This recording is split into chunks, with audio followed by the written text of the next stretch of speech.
tuleb sealt ja seekord õnnestub kannaga. Ja see paistab olevat Silver Alex Kelder 4. minutil.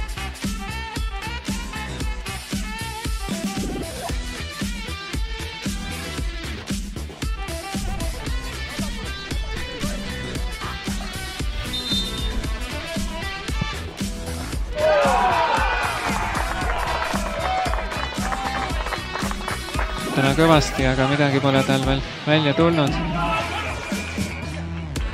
Mõttus paremale, Gregor Vaal saab sealt senderdada ja käärlöök ja värav!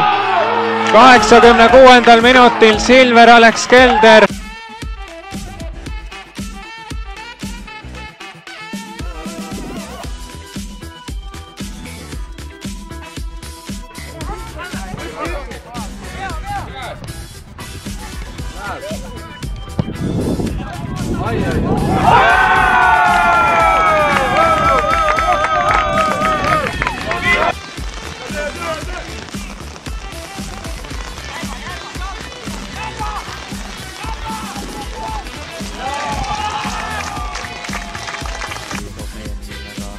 värvikirjavaid mänge, siis ma tea, kuidas hooaeg veel lõppeda võib, aga nüüd Kelderil veel võimalus 8 panna ja tõmbab konksu ka ära nüüd vasakuga löögile ja nüüd õnnetult Puslovi jalast tuleb see 8 ära ja Keldrile teine.